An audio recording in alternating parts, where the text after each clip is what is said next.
Uh,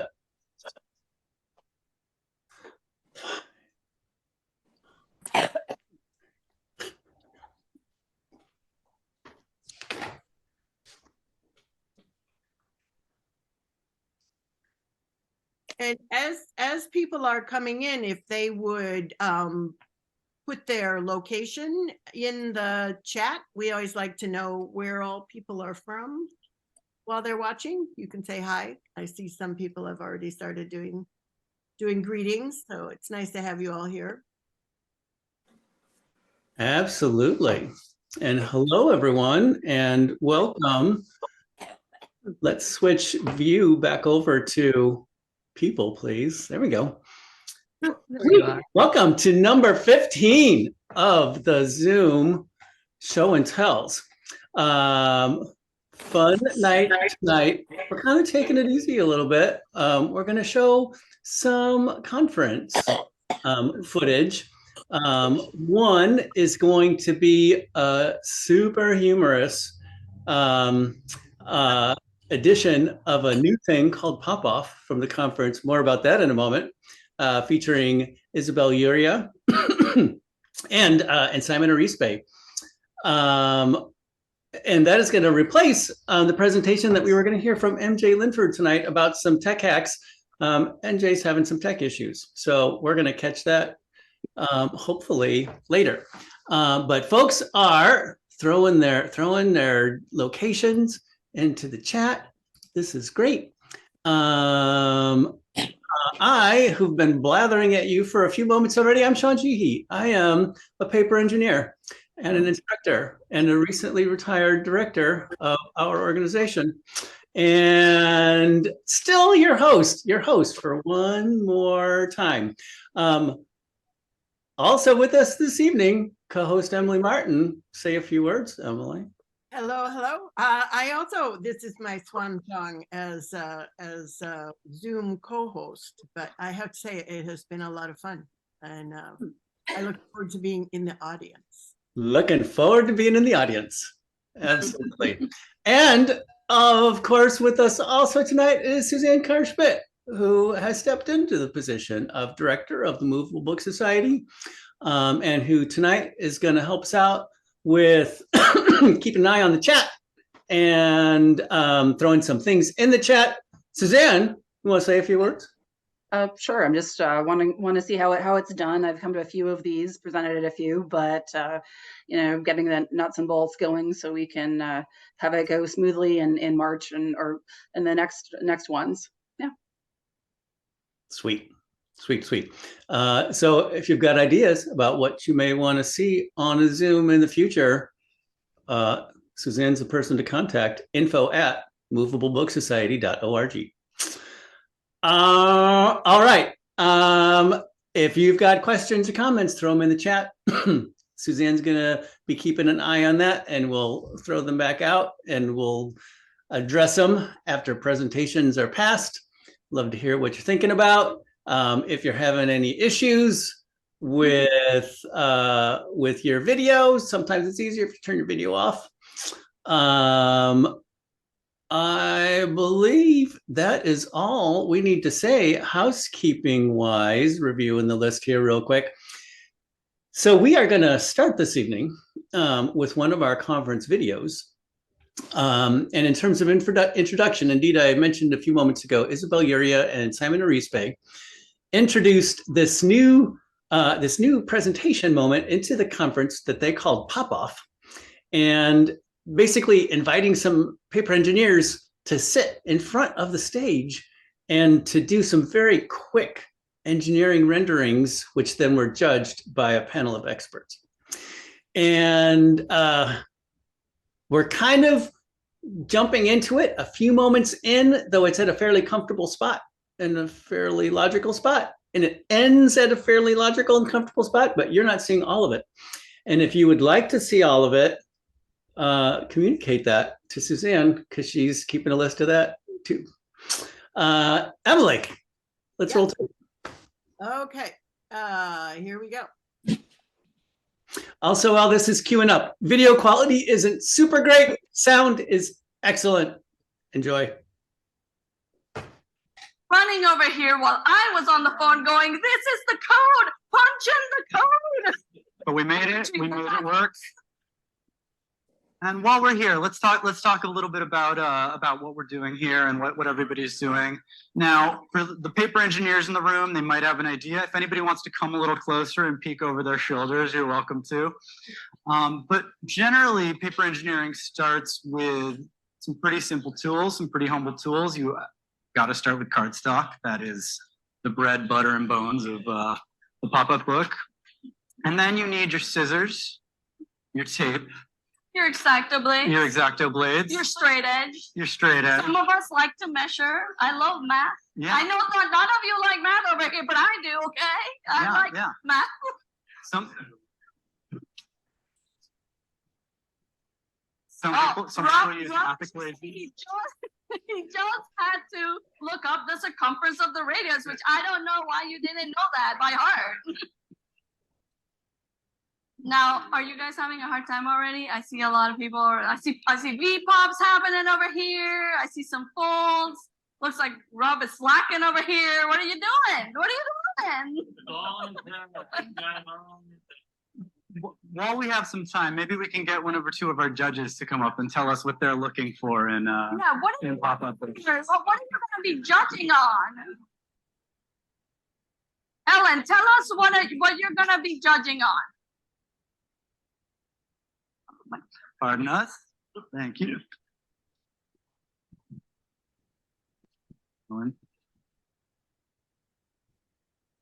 Good evening. Ellen, what are you looking from these very simple 10-minute pop-ups? What would you expect? It's not the to make them timing, win? it's not the people, it's what I always look for in a pop-up. Is it illustrating and illuminating what the idea is or what the illustration is? In this case, it's text. Can their pop-up really help us understand or make us appreciate or make us laugh for whatever it is that their sentence is? So that's what I'm looking for. All right, thank you. Great, thank you. And with a lot of paper engineering, what you're looking for is you're looking for the element of surprise. You're looking for, how do I, when I open this page, I'm going to see something I wasn't expecting. You know, you're told pirates. Maybe we're going to see pirates in a new way. Maybe we're going to see pirates in the old-fashioned way. You know, so, no hints. No hints, no hints. No hints. This is all off the cuff. But it's really using the engineering and using the structures to tell the story, tell the narrative. And so playing around with ideas of like how the page opens. Does the page open, you know, and show everything at once? And then Stretched how do I out. hit the camera? We Now I didn't see hit a lot of our paper engineers here, just for the people online, just to have an idea and get a depiction of what's happening over here. A lot of them are using scissors. I saw a couple of X-Acto blades be broken out, but for the most part, most of them are using scissors, which I find interesting, Simon. I mean, do you work mostly with scissors? Do you work with X-Acto blades? What do you prefer here? I actually have a pair of scissors on me at all times. If I didn't take a flight here, I would have kept my my scissors. I use a pair of kitchen shears. I use those like big. Are they shears. gold? Are they gold? They are not gold, but do you know who's going to have a pair of gold scissors? The at winner the of end of this this? competition. Yeah. How would you not like That's to win a pair unbelievable. of golden Unbelievable. scissors? And- I mean, I would love to get a pair of golden scissors. And then Use it all the time. maybe more importantly than golden scissors, bragging rights to the Yeah. end of time. You know, time. So this is the first ever competition that has happened in the Movable Book Society conference. The That's first ever. Not true. There are other competitions in the Movable Book Society conference. But this is- Engineering competition. This is the first paper engineering competition. Okay, you might be right. You All might be right. right. All All right. right, all right.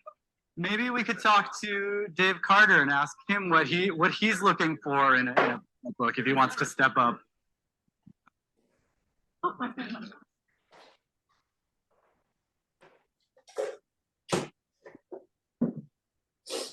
Hi, everybody. Yeah. So, So when what are you looking for, David? well, you know, I've already decided Oh, you already decided the winner? because Roston gave me $50. I wasn't Come on. supposed to. Roston, we're gonna have words. No. So yes. So I'm not looking for anything in particular, but what I will be looking for is a kind of a comparison So I'm going to just imagine that I'm Jim Piaz, and I'm overseeing a book, and I'm trying to decide. So I can make this particular idea. So let's see which of these structures I think is going to work best in the book out of all these engineers. And so that's what I'm looking for. Which one is like Alan said? Which one is going to illustrate the concept best? And so I'm just going to, I'll see what they all do. All right. And I'm excited to see what they do because I see some neat stuff already happening. And I feel like this might be, going to be a competition like a TV, like the Great American Bake Off or something. Yeah, we're trying to go for that vibe. You get your. It could happen. Yeah. So, but just to let everybody know, just to let all of our contestants know, you have 4 minutes. 4 minutes left. You have 4 minutes. You are over your half point. And since we are over our half point, I'm gonna sneak in here and I'm gonna grab one like over here. I want to steal Rob's to show you all what's going on right now. Oh, sorry, Rob, you lost a couple seconds. That's just what happens. Who's gonna be next? All right. How about? We got Kyle over here. Kyle Ullman. Popping up over here too. All right, Kyle, you get your few things back. So let's let these ladies continue for a little bit. For the viewers at home who can't see, let's talk about what we're seeing. We're seeing a lot of V-folds and layers. Is there a boat? Is that a boat? What is that? I think that's a boat. I think it's a boat. I think that's a boat. Yeah. I see a couple of circles already. They look like those goggles, those big goggles that you put on that you can see through. They look like a mask goggles. I think Rostin over here is focusing on the goggles a little bit. I don't know what's happening. And over here, Gabriella has some kind of very large V-fold. I like that V-fold. I'm a huge fan of V-folds. I think the V-fold is one of those paper engineering basics that you can do anything with, and it can turn into anything you want. Totally. I agree. So just to remind everybody, the cues that people have, we had up in the air. Who has up in the air? Who has it? Who has up in the air? Gabriella and Emiko. Gabriella and Emiko. And then we also have pirates over on the far side. That's Rostin and Famita. That's over there. And the final one is under the sea. Under the sea over here for Rostin.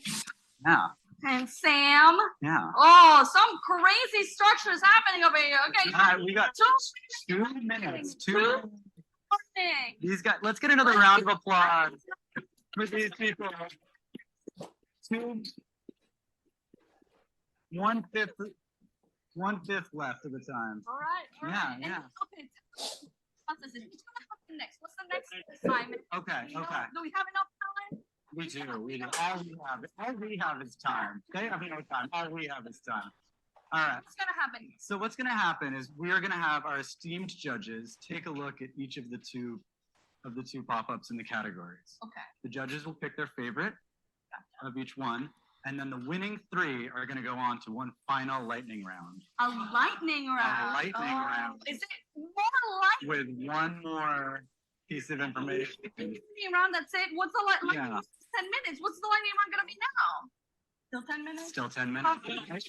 Lightning strikes twice. Lightning strikes twice. Only at the Movable Book Society.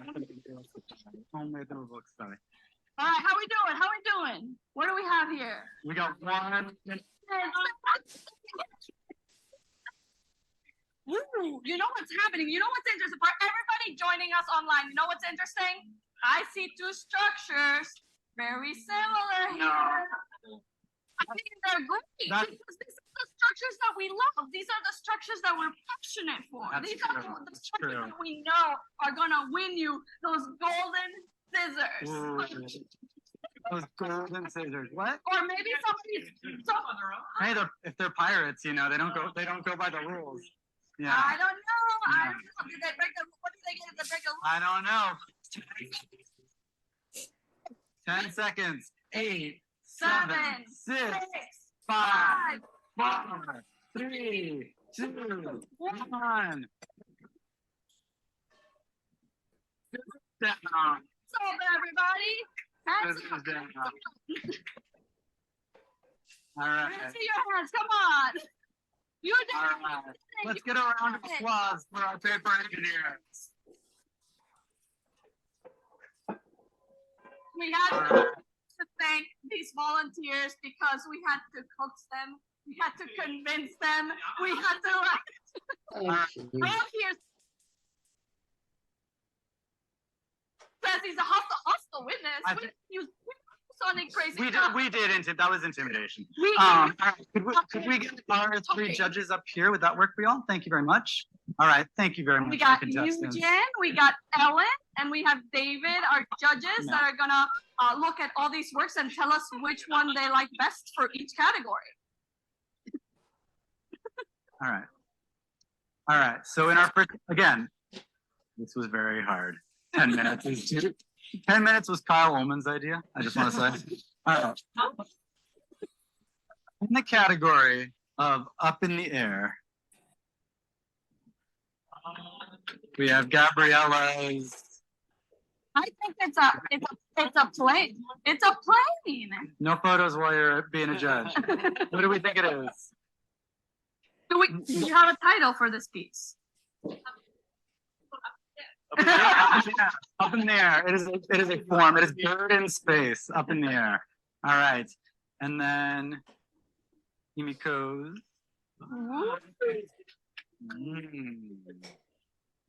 The V-folds. I love the V-folds. The B-fold. Any title? Any name on here? Any specific thing you were making? Trying to make a bird and it did not get that far. Trying to make a bird. Some people spend months on a pop-up, and we gave them 10 minutes. All right. It's the abstract flight of bird. Abstract flight of bird. Unfortunately, your very difficult decision is to pick your favorite of the two. You can deliberate. You have a minute to deliberate. No, you don't. Yes. All right. Our next category, Under the Sea. While the judges deliberate on this, we're gonna pass them on to the next ones real quick. And while the judges deliberate, we have. Are there criteria? You are making up the criteria. Up in the air. All right. Go All for right. the The next category is Under the Sea. We have Kyle Ullman's Little Mermaid on a rock with a little seaweed on it. Little Mermaid on a Rock. On a part of your world. Part of the Movable Book Society. Yeah, I see Little Mermaid. All right. And over here we have Rob's creation. What are you calling this, Rob? The rest of the Edmund that again, Fitzgerald. The wreck of the Edmund Fitzgerald. The wreck of the Edmund Fitzgerald. Edmund Fitzgerald. All right. These are the Under the Sea. All right. Thank you. And finally, last but not least, we have Pirates. Oh. Of the work together to try to beat everybody else, apparently. So they collaborated and they made a pirate storm monster. Only one can advance. Fight it out. Fight to the death. All right. We're going to figure out what to do with this. Yeah. Pirates. Thank you. All right. All right. We got to keep going. All right. You got to pick final answers. Up in the air. I'll hold this up. No, you can't. We only have. Yeah. Do we? Let's do 3 votes. Eugene, what's your vote? They only had 10 minutes. It's okay. Their heart. Yes. Your vote goes to. All right. Up in the air. All right, Ellen. Oh, Tiebreaker. David Speaker. Right. So I get concept here. It's neat, and you have time to finish. The birds flying, the movement. The fun thing about the angle fold is it creates movement, and so great, movement and flying. I picked do this one also because I mean, I mean,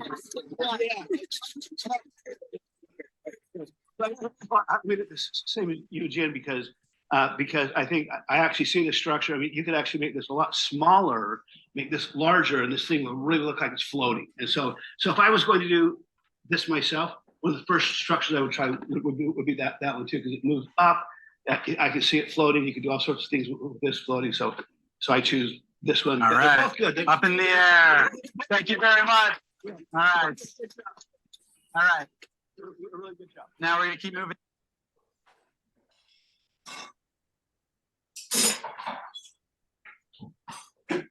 And that was the end of the video. Somewhat. That was the end of the video. The ending of the judging of the first structure. Right. So there were two more, and then there was that final prompt, and then a runoff, and then the awarding of the golden cheers. It was epic. It was epic, and a feature that is evidently going to come back in 2 years. Fingers crossed. Super fun. It was super fun. All right. I think it's time now to move on to Emily. Emily is going to share a little bit of her new work with all of you this evening. Emily, of course, doesn't need an introduction because you all know Emily and the great paper engineered stuff that she builds. So let's jump right into it. All right.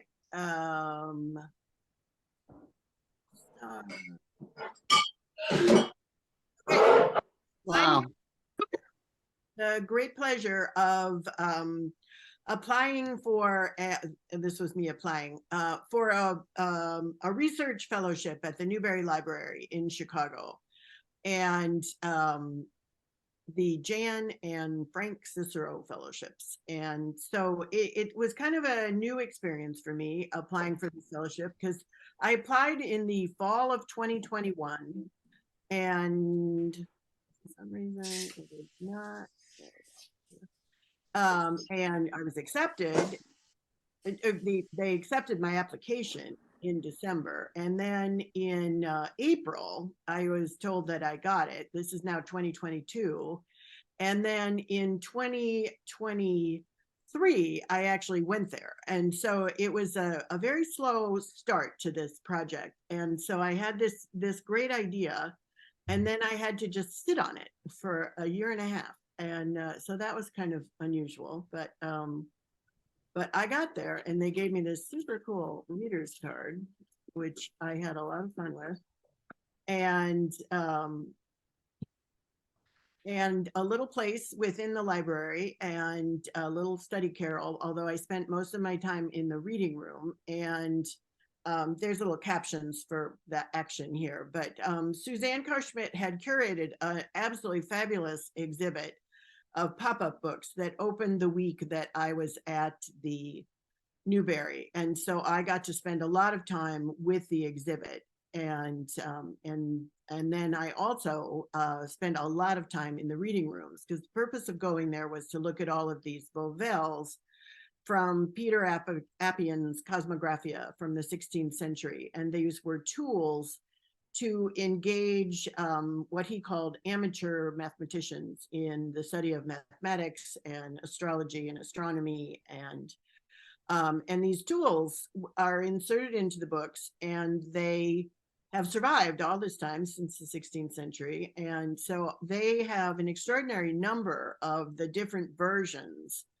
at the Newberry. There are 22 different versions of the 29 possibles that the Newberry holds. And so I got to spend a lot of time with the ones that were not in the exhibit, and studying how they were put together and sort of how they were used. And Suzanne, as we all know, is at the Newberry, and she was incredibly helpful to me in sort of finding things. And so I started making my own.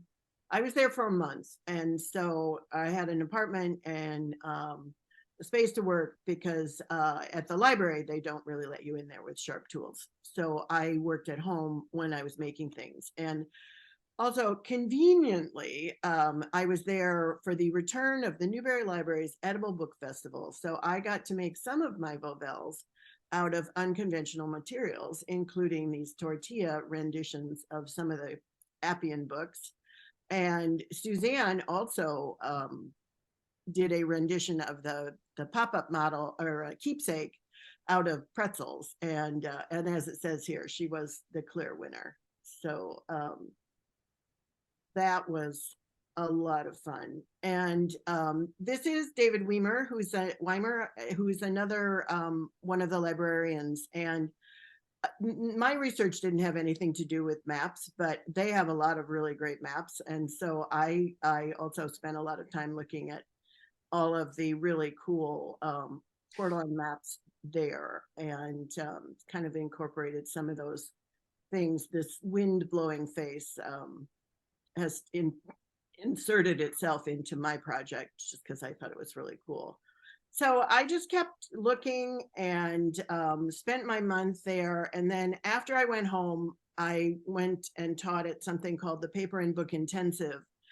And the way that place works is you're a student one session, and if you're a teacher, you're also a student the other session. And so I was in, this is Haiti Kyle, and I was in her class the first session, and then she was in my class the second session. And we were doing a lot of things with axles in my class. And while she was just sitting there quietly working away, Haiti invented a new axle.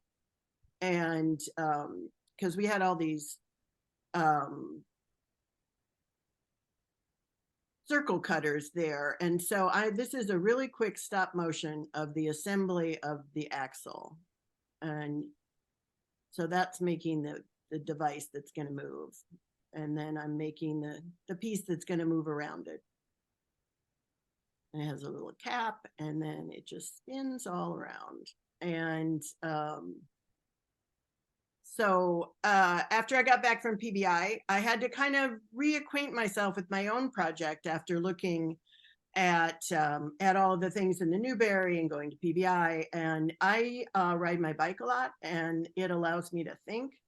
And the Cross Iowa bike ride happened to go through Iowa City, and the route was very near my house. So one morning I went on that too. And so then I had to, kind of sort out my actual project, and which had existed as a title for most of its life up to this point. And the title is Navigational Tools for the Willfully Lost. And it has a lot to do with the sort of current set of plagues that we're operating under, and disinformation campaigns and suspicion of science. And so I started making my own models, and some of them closely resemble some of the ones I looked at, and other ones started moving a little farther away. And these are some of my favorite circle tools, which have been essential for this project. And I think Suzanne has the info on that C1500 circle cutter, which is the best I have ever encountered. And so I wanted to keep in mind the Appian Vovels, but I wasn't trying to make the same book that he was doing. And so I do a lot of drawing with something called trace monoprinting, which is you just put some ink down and then you draw from one side and you turn it over and you get the drawing on the other side. And it just has a very interesting line. And that line kind of reminded me of some of the things that were happening in the appearance of the Appian Vovels. So eventually things started to take shape, and I started working on details, and I was able to bring a model to the Movable Book Society, and Shawn helped me sort out a few issues. This is my Respect Rewind clock, which has to do with the current dismantling of advances in legislation like the Voting Rights Act and Roe versus Wade and various other things. And so you can play around with that one. And then this is the other one. This is the there'll be 5 vowels. There are 5 vowels in Appian's books, and I decided I needed 5 in mine. This is just a reminder that we're not the center of the universe, any of us individually. And so this is kind of the state of the project at the moment. I've just recently ordered the printing plates that I'm going to use, but I haven't started printing. And there's a model in the back there. That green book is a model of the binding, and there's a lot of different versions of different vowels, but I'm beginning to sort them out. And that little blowing wind is going to be one of the caps in one of the axles. So stay tuned.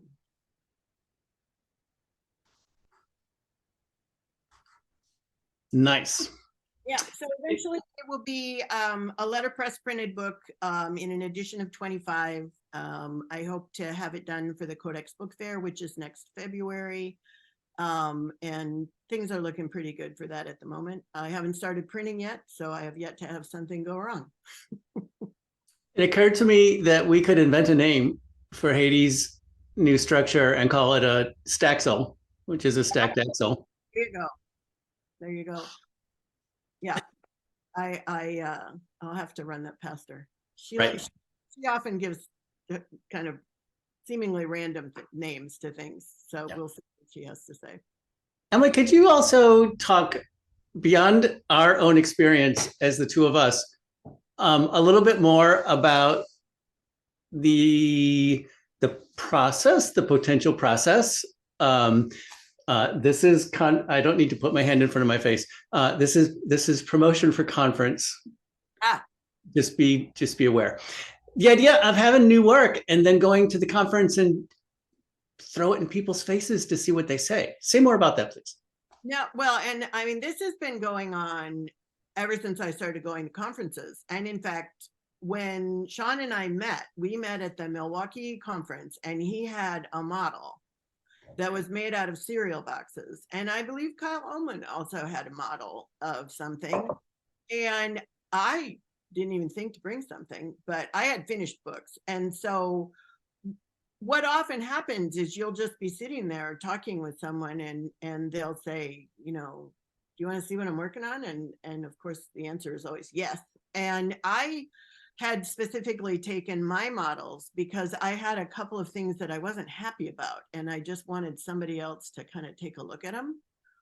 And I have, you often see clusters of the paper that work in the industry chatting about how they're doing something, or and so I know that some of the younger paper engineers bring things and show works in progress, and I've shown stuff to Ellen. I've shown stuff to pretty much anyone that wants to look at it, and also have been happy to look at other people's stuff.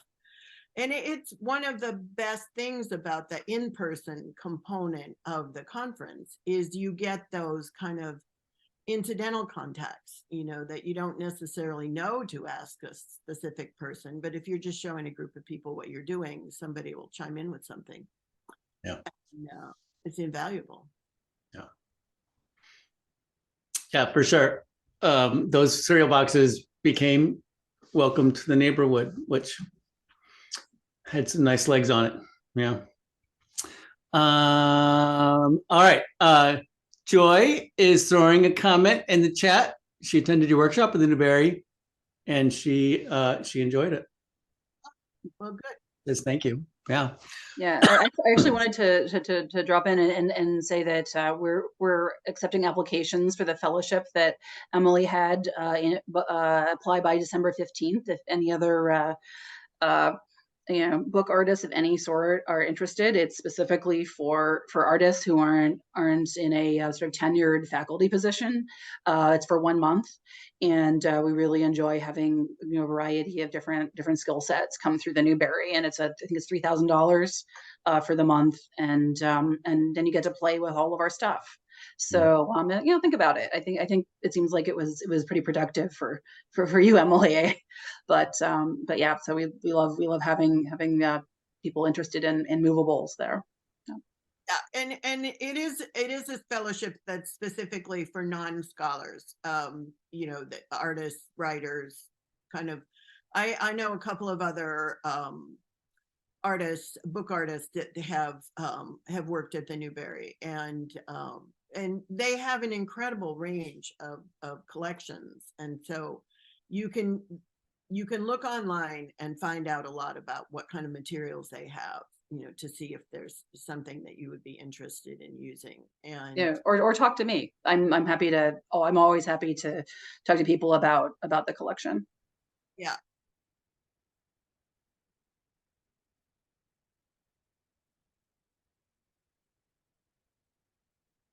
I think Shawn just dropped out. He's been having some computer issues, so so we'll carry on. He'll come back on his phone, I think. And but that just to finish up about the Newberry, you have to write a proposal of sorts of what you want to look at, but you don't have to necessarily have, as I didn't, any kind of finished project in mind. It's more to get something started than to finish up. And I'm kind of catching a glimpse of some of the comments, and but it's yeah, I'm hoping Shawn comes back. But we do have one more video that I can share that is from the conference, which was going to be the next part of our program, and so I can introduce that. It's Rianne Van Duin, and she's with us, so we're also going to be able to have question and answer with her. But I'll go ahead and share the video of that. And wait, no, that's not the right one. Can you hang on? I gotta stop this for a minute. I have too many screens open. So Shawn is back while Emily is getting that sorted out. Emily, are you hearing me? I am. Yeah, I am. Okay. I'm close a few of my screens and find the last presentation. All right. So while you're sorting, I have an introduction that I would like to provide for our final presentation here. Did you provide any introduction to this already while I was frozen out? You go ahead. Mine was incredibly brief because I don't have the Exactly. Okay. Also, let me put my phone down in case we're getting bouncy things there. All right. So like I mentioned earlier, we have a second conference clip that we're going to share this evening. We had a conversation, Suzanne, Emily, and I, and between the three of us agreed that our favorite and top choice would be Rianne Van Duin's presentation from the conference, where she talks about theater-sized structures. Rianne invents, and here's her introduction, invents and creates interactive 3D and 2D paper worlds for children and with children. Her work varies from illustrated pop-up books to life-size foldable theater sets, from children's newspapers to paper animations. Interaction is central to her creations. They stimulate the imagination and invite play, manipulate, and experience them. In the children's art projects that she develops, she provides direction and framework, but she also creates enough space for their own interpretation and input. Rianne works for publishers, theater productions, museums, and festivals, independently or in collaboration with illustrators or artists such as Fiep Westendorp, Leo Timmers, and Floor Reeder. Also, we have the great pleasure of having Rianne in the room here this evening. So after we watch the presentation, if you have any questions that you'd like to toss her way, you would be very welcome to do that. Emily, do you need me to vamp a little more? No, I'm ready. All Okay. you. All right, here we go.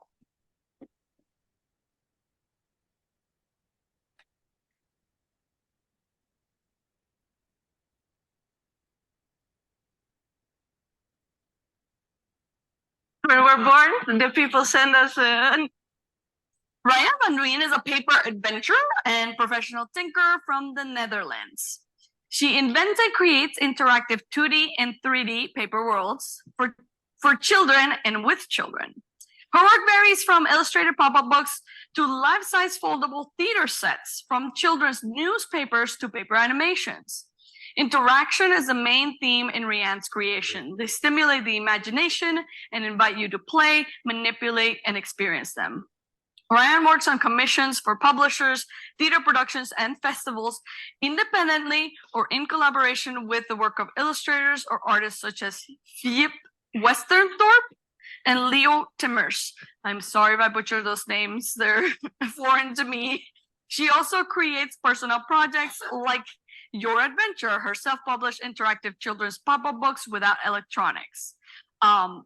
There will be also a website link for everybody on the chat, and Dr. Rianne over here in person if you want that link.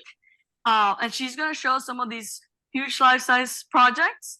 Take it away, Rianne.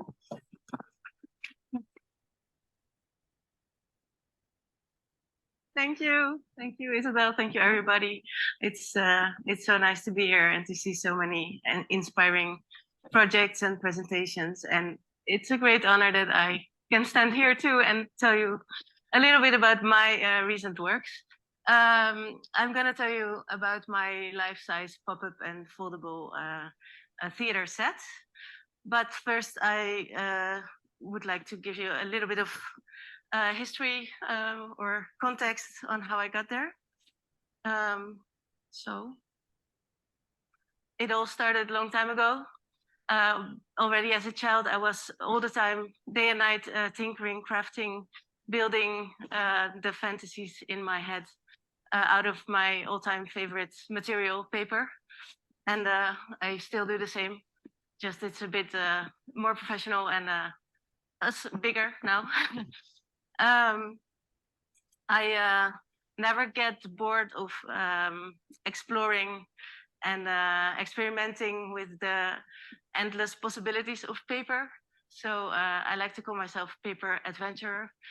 Well, Isabel introduced me, so this is not really new. I can skip this one. Just maybe what I didn't send to Isabel is that I work mostly analog and offline. But I like to get inspiration from the digital world or to mix the two. So this is Your Adventure, what she told you about. It was my graduation project from the Design Academy in Eindhoven. And some of you know it, maybe have it even because I showed it on a previous conference and I translated 2 years ago in English. And I'm super happy and thankful that Rustin, I don't know where he is, but he is selling this book on his Proposition Press website, which is great. So now it's available worldwide. And this book, it's, yeah, for those of you who don't know it, it's interactive, but has no electronics in it. You walk with this little knight, a figure, you walk over the red road and you choose your own routes. And depending on the route, you have a different story all the time.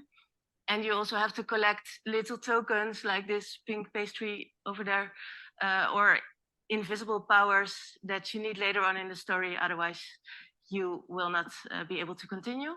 So it's clearly inspired by a computer game, but then on paper. And this book, it really helps me to get a bit of foot on the ground in the children's book world in the Netherlands. So I was asked to do a pop-up paper house, dollhouse for Jip and Janneke. You don't know them, but in the Netherlands, there's no person, young or old, that doesn't know them. Everybody grew up with these two characters. So this was a great honor that I got the chance to do this with the illustrations of Philip Westerndorp. This is how you pronounce it, Isabel? Philip Westerndorp. Okay. Philip Westerndorp is not here anymore, but I could work with the database with 6,000 illustrations and Photoshop them into this book. I also make simpler books for the younger children, like this one, with illustrations from Leo Timmers. And again, they were already existing illustrations, not because he's dead, he's still alive and illustrating new things, but there was no time. So I worked with the illustrations that exist and then put them together in a nice movable book for the youngest kids. As I said, I also like to work, or I don't know if I said it, but I do. I like to design for children, but I also love to work with them because the way they look at the world is so special, and I think they're they're the best people in the world, and they can learn us a lot.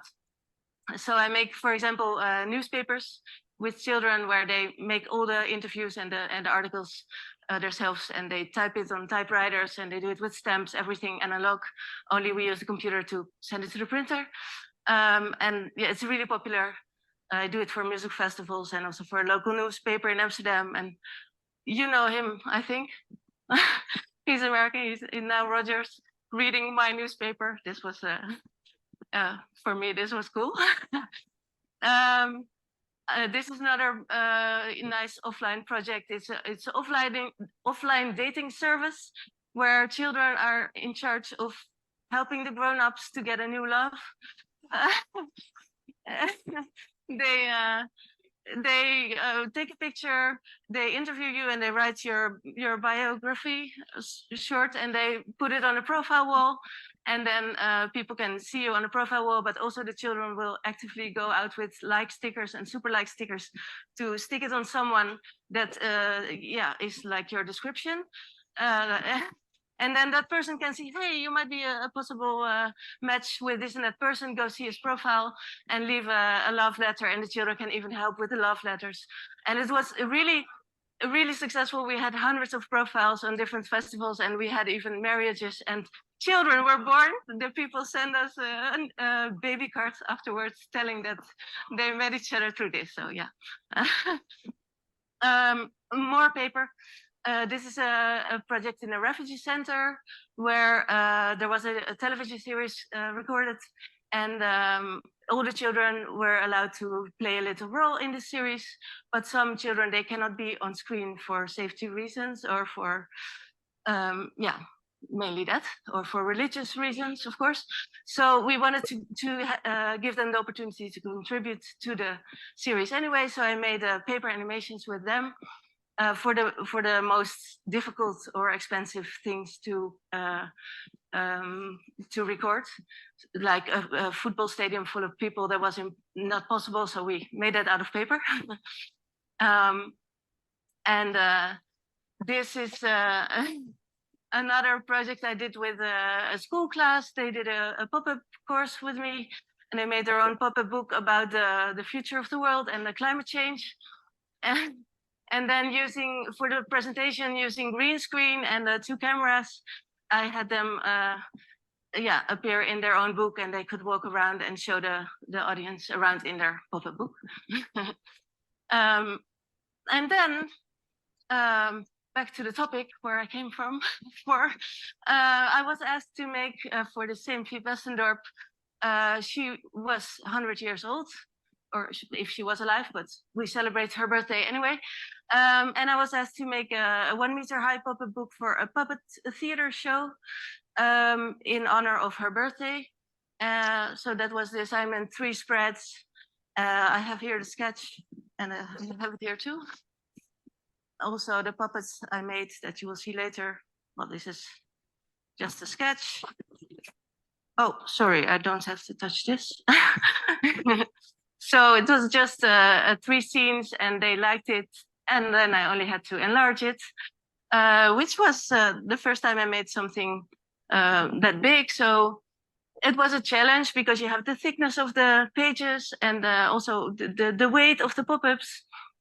So I did a lot of trial and error, but in the end, I made this book. It's the pages, they are from foam boards. And then the pop-ups, they are made from paper, just 300 grams paper. And the hinge is the paper itself. And then on the back of the hinge, I put some cloth tape to make it stronger. And the illustrations are just cut paper and Posca. So that's the book. It's 1 meter high, and this is how it looks in the theater show. This is another picture of it. And there they are. I put the specs here for someone if you are interested. So yeah, that was until then the biggest book. But then I got another call. Can you make an even bigger book for Alice in Wonderland theater show? It's it was a one woman show by Mariska Simon, and she wanted to be not puppet theater, but she wanted to be in a puppet book, so it had to be life size, 2 meter 20 high, and it had to be 5 spreads. So these are the drawings from Flo Rieder. It's based on this version of Alice in Wonderland with her illustrations, and I made these. These are some of the models that I made, the sketches, and then again, just enlarge it. That was more difficult because you have now also the foam board. It was not rigid enough; it would bend because of the weight. Because she wanted the same, also a carousel. That was also in the assignment. So then you have the weight of the floor parts, and you have the weight of all the pop-ups. So the pages needed to be stronger. So I found this material. It's called Stadur. It's like foam board, but then it doesn't have paper as a liner, but it has PVC, 1 millimeter, and it's really strong, and still it's quite light. Which was also important for her to carry it. And then here you see us making it. We made the pop-ups out of corrugated boards, but then the E-flute, it's in inches, I don't know it, but it's 1.6 millimeter. I think I know, 1/16 of an inch is the thickness of one layer, and then we put 2 layers, and sometimes afterwards when it was bending too much we added another layer crosswise so it wouldn't bend. You have the direction of the flutes, and so here you see us making it. It was a bit of a low budget project, so we had to cut out everything by hand, and but it was really fun to work on. Here you see again one of the illustrations, and then how it came out on stage. There were some extra challenges because she wanted to, for example, get body parts of Alice out of the house. It's a kind of not the original version of the story. She made a different story out of it.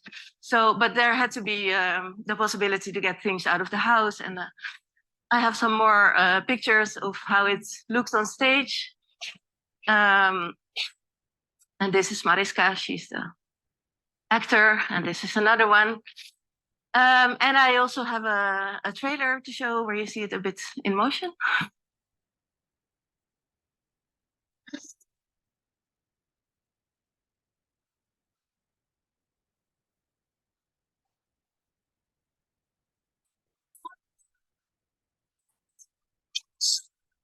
Ik zie dat jij me ziet, maar zoals je mij ziet, zie ik het niet. Tijdelijk, dat is een verzinsel van de mens.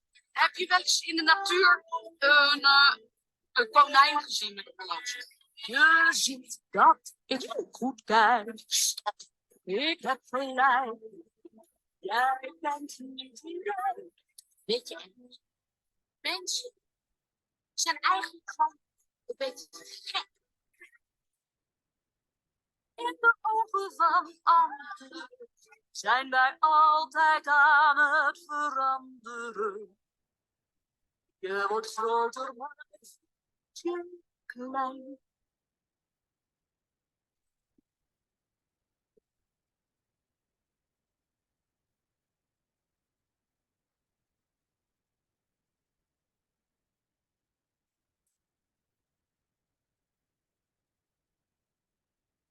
Thank you. Thank you very much. Yeah.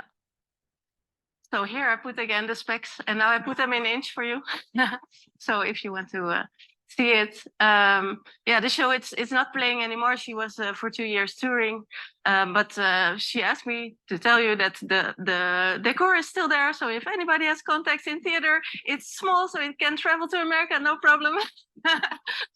So the next assignment I got was called for a show called Be Kind, and Be Kind, it has a double meaning because kind means in Dutch child, so the show is called Be Kind and also Be a Child, and it was the idea came from Emily Weisse.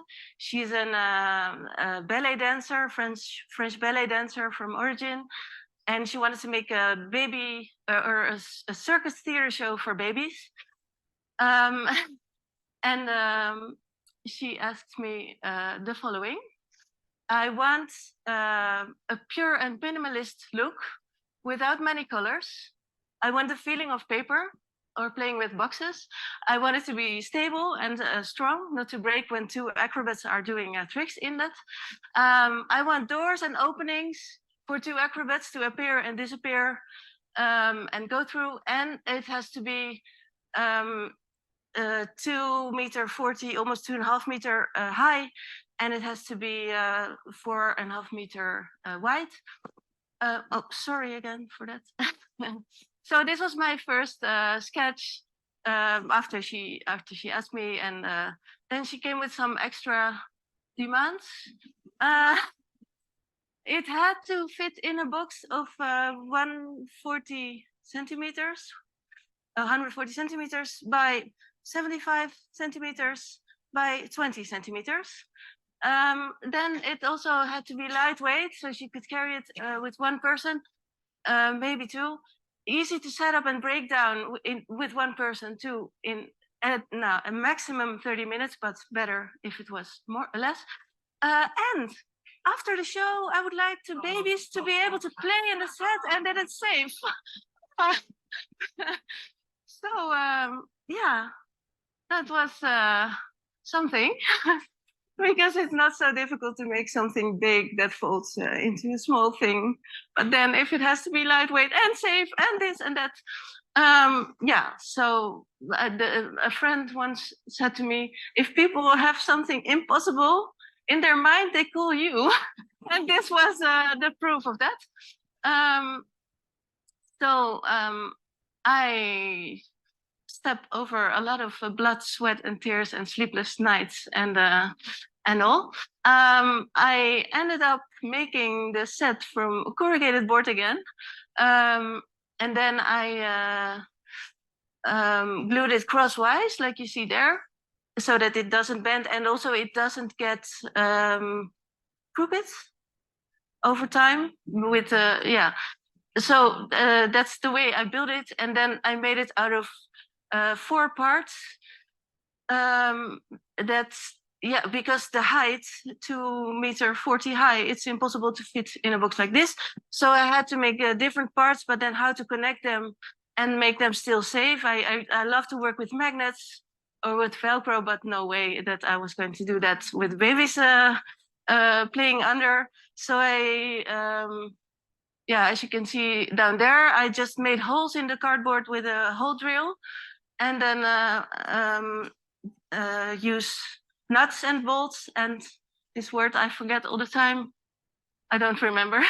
This thing, the ring. Washers, thank you so much. And it's actually really strong. So you have the 2 parts on top of each other, and yeah, she's now on this. Today she's playing again. She's traveling already for 1.5 years with it, and it's like new, these parts. So yeah, that's really strong. You see on the left side all the parts that I got laser cut from the corrugated board, and then it was another puzzle to glue that into the 4 parts you see over there. And then this is how it looks. On the left, you see Emily in her car with the box next to her. And this was also necessary because she can then take the two acrobats with her in the car because she's traveling with the show. She's now also going to France and to Luxembourg, I think. So yeah, that is nice that it's so small. And then on the right, you see how it's built up on the stage, and you see also the little this construction. But because I put paper tape on it, it's not so visible. And then I decorated a little bit the structure with the open corrugated board, so that the artists, they could also make a sound on it. Here you see a bit how the acrobats use the openings and the sets. Oh, and they wanted a logo. They forgot. Oh, hey, can you make this? So I made a logo. No. Yeah. And this is also a scene from the show. And I think I have another trailer from the show. And that's what the kids on campus are saying about, you know, what they're backing the mods and backing the Gaza because of this ideology. You want to see this thing from the book conference? Oh, is it? Can I watch it at any time, or do I have to watch it now? I don't know. The host can mute I everyone. think I'm sure it was.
Thank you.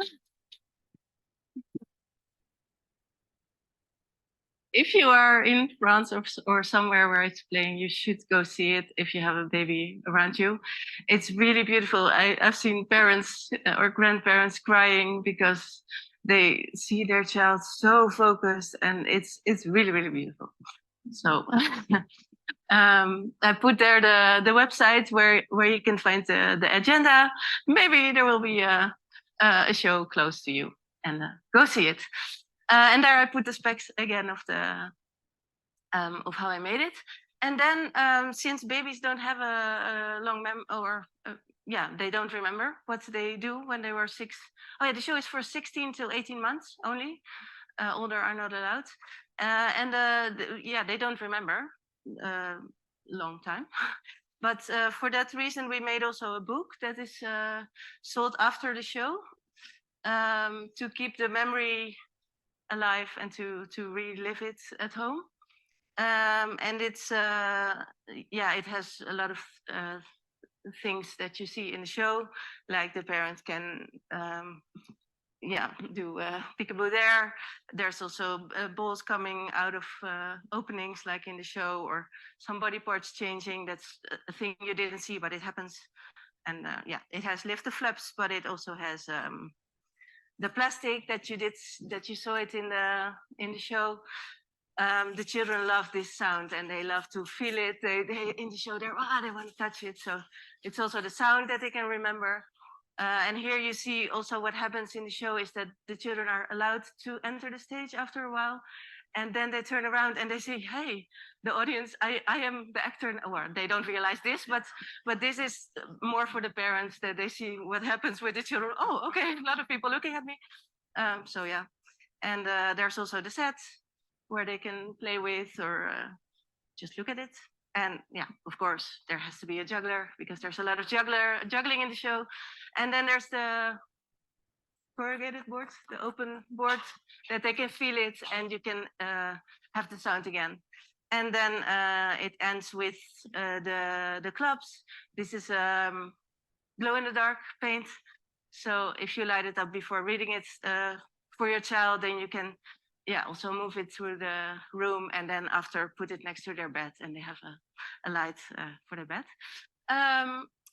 So this was my story. I also have some of these things. If you want to see them, I have them with me. Come find me in the break, or later I will be on the sales table with Your Adventure, and I also have these things here. And there's one of those in the auction. I put it just now. It's on table 3 outside there. And one thing nice, it was not nice at the time, but we had problems with the production, so we had to, in the end, make it by hand in the Netherlands. So, well, not really by hand, but the gluing of the pages is what it was done.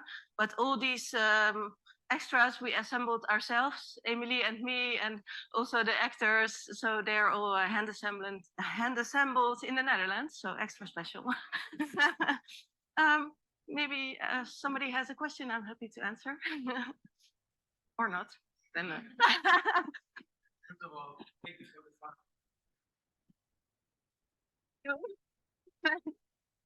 Thank you so much. Oh, you do.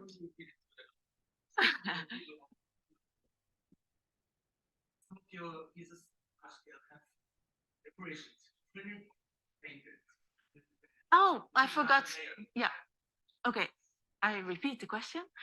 Some of the illustrations in the big size pop-up, they were colored. And how did I make that?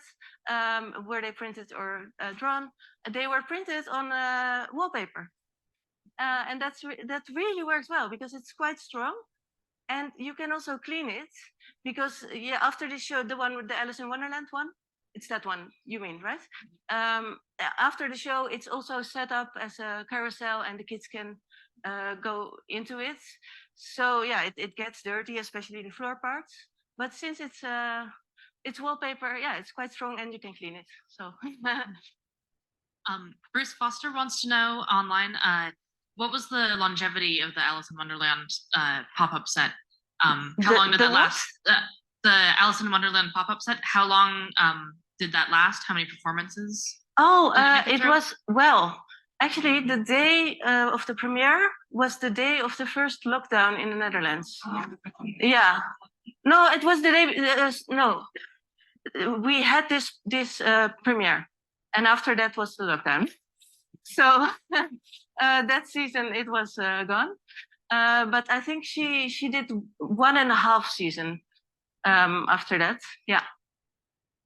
So yeah. Anything else? Otherwise, yeah. Many of the B-time books that you handmade. Thank you for asking. 600. Yeah. Oh, sorry. How many books did we handmade in the Netherlands? 600. Yeah. Okay. I think. And I put my website there, but it's gone. Anyway. So thank you very much for listening. And it's there.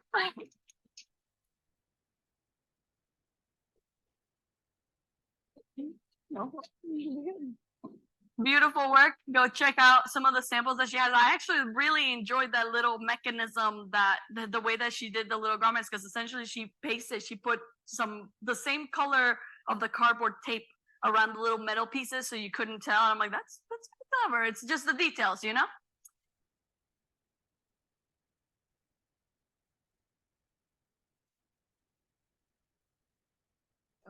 We're back. We should be back. And I think, no, there's Shawn. Good. So Rianne is here with us. I haven't had a chance to look at the chat yet, but are there questions? There've been a couple that she answered directly, so that started.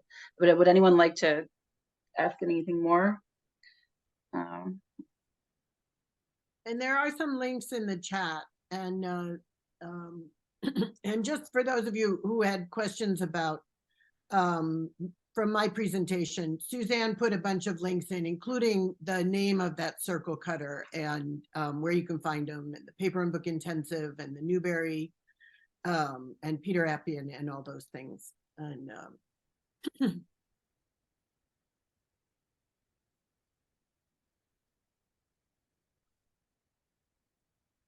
and yeah, I think Shawn is muted currently, but yeah. But for some reason his sound isn't coming through. Yeah. We can see him. So Come on. Oh, there we go. Okay. Sorry about that, everybody. All right, Rianne, you clearly get to do all the fun stuff. And it may be the impossible stuff, but man. So kind of a follow-up to Bruce's question from the conference. He asked about the durability of those materials. But I mean, they're gorgeous. You know, what's the life of those things after shows are over? Well, we just did. Can you hear me? Yes. Yep. Yeah. Okay. We just did a repair round for the Be Kind set a few weeks ago. So it was 1 year it played, and that means I think about 80 shows, and it was really, I was surprised how good it looked actually. We had to on the height on baby teeth height, we had to replace some parts because they were really eating it. Right. So and then especially you couldn't see it here, but the set it's covered with the open corrugated board where you have the part that it makes sound when you touch it, and they love that. So but I made it on purpose with only one glue on one side, so we could kind of easily take it off. Not so easy that kids do it, but we could take it off and then glue just that part new on it of the covered part. But the structure itself, it's 3 layers of corrugated board, and it's totally perfect still. So we were all surprised because it's every time an experiment, and it's every time new. So yeah, it's not like I've done this 100 times and I know exactly how it's going to be after a year. But yeah, it was kind of good. And the Alice in Wonderland too, it's they stopped playing, but after 2 or 1.5 season, it was still actually almost perfect. Nice. Yeah, Rianne, are there any of the Be Kind books left for separate sale, or are they all at the performance? No, there are some. She sent me afterwards. Yeah, sorry? Jean Kennenberg was asking about it in the chat. I saw you there, Jean. Yeah. Hello. I have one. I have some. Yes. You can contact me, and I'm happy to send you one. Rianne, would you like to put your contact information in the chat just to close up that link there? The preferred contact information. Well, I just put my email. Okay. I think that's easiest. So what are you working on now? What's the next big thing? The next impossible thing? Well, the next thing, it was not so impossible. I like to do some easier stuff in between too. So I kind of fell in love with the corrugated board. So I made another big set that can fit in a small box. It's a set for that I traveled to different refugee centers again, And children can make their own room. So it's a sort of TV set with furniture, everything from cardboard, everything foldable. It fits about in the same size box that the Be Kind decor fitted. And then they can decorate their own room, say they want a couch or they want a table. We have everything. They want plants. We have everything from cardboard, a clock, a cactus, drinks, cookies, everything on a table. And then the children interview their parents about what did you do when you were my age. And this is really beautiful. And they afterwards make paper animations with me about what their parents tell. And this is all going to be a film, well, with different children and parent pairs appearing in it. And so it's the set. It's not so complicated, and the project itself is super beautiful. Nice. See what's So that, and now I was asked to do another big pop-up for a museum. So I hope this is going to take place. They have to ask for funding, but if it's if they get it, then I'm going to make another 1.5 meter. So what's that in inch? I don't know. 4.5 foot, 4.5 foot high. Mm-hmm. So that would be great. It's an encyclopedia, the book about everything, and it's for a museum on science. So yeah, it sounds like the perfect assignment, and it sounds like if they get money, they get normal money, so that it doesn't have to be a low budget project like I normally have a lot. So that would be great. I'm hoping for that. Yeah. So we've been focusing on the theater stuff, but we did touch briefly on your adventure book, which I recall was crowdfunded. And it's such a great avenue for folks to generate work and get work out into the world without needing to work through formal publishers. Do you have any tips you want to throw out at the crowd today about using a crowdfunded site to launch your work? Well, you should have asked me before, then I could prepare and think about it. It's okay.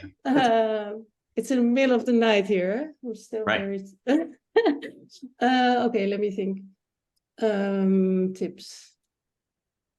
Well, take enough time for it's the preparation of the campaign, but also during the campaign, for me it took quite some time. And on the other hand, it was also really helpful that it really felt like everybody was with me and was supporting me, not only in money, but also how you call it, mentally. This is not a tip, it's just an experience. But yeah, take enough time. I felt that I didn't have enough time to also respond to people when they email me nice things, and I wanted to have more time for that. So it's really a good way to do it, but it takes time. Is that a tip? I mean, a big takeaway from talking about lovely folks in your community that were throwing some cash at you, but also emotional support, is to have good friends. Yeah, that's a good tip. Make friends first, and then do a crowdfunding campaign. Oh, for sure. Sweet. Rianne, thanks so much for staying up late tonight and joining us and sitting with us while we watch your great presentation from the conference. It's so much fun. Thank you so much. Yeah. Okay, that brings us to the end of our presentations today. Suzanne, what's gonna be the teaser for the next Zoom event? Do you have a teaser that you want to craft in the moment as I put you on the spot, just like I put you on the spot? Depending on what we end up getting in the newsletter for the time after next, we might want to focus, as we apparently already have been, on female paper engineers, but maybe I can find someone looking a little more historically and try to find a figure who maybe is not as well known but has been inspiration to a lot of currently working engineers, and do a little focus on that. It seems like an important part of the Movable Book Society is the history, but we're continuing to make that. So it'll also be Women's History Month. So whatever we want to throw at that. So yeah, that's just a thought. I don't know who yet, but if anyone has a specific paper engineer they think we should be talking about, yeah, let me know. Female paper engineers. Female, yes. Yeah. Good. All right. Super. That's all I got. All right, so I am going to what looks like a violent gesture, but it's not. This is me fist pumping Emily in the screen. 15 episodes for a thing that we launched during the pandemic because we had to cancel a conference. We had to postpone a conference for a year, and this is what we started to keep our broader community. Speaking of communities, together, and 15 episodes in and going strong. So, all right, Suzanne, this one's for you, fist pump. Okay. As I awkwardly force people. And those of you out there with us. But... And just so looking forward to seeing what you do, Suzanne, with this and with everything else. All right. Well, we want to keep everybody together and thinking about making good work. So it seems like it's a great thing to keep going. Thank you for all you put into it, both of you. Absolutely. And there's a lot of love in the chat as well. So don't miss that.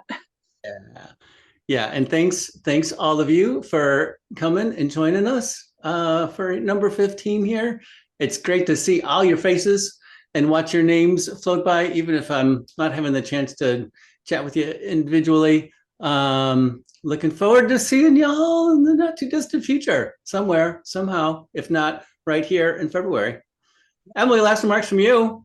No, I just want to say that it's been a blast. It's a really fun thing to do. I definitely recommend that Suzanne get a companion to help her with the tech. I've always hilarious that I was the tech expert for this, but I've learned a great deal about video editing, I have to say. And as always, this one will get edited and will be put up on the YouTube website. And the elements in the chat, like where you can find Rihanna and the circle cutters and all that information will be there. So. Super. All right, Suzanne, I'm going to let you have the last word. All right. Well, thank you all for coming out at an unusual time. We really appreciate it.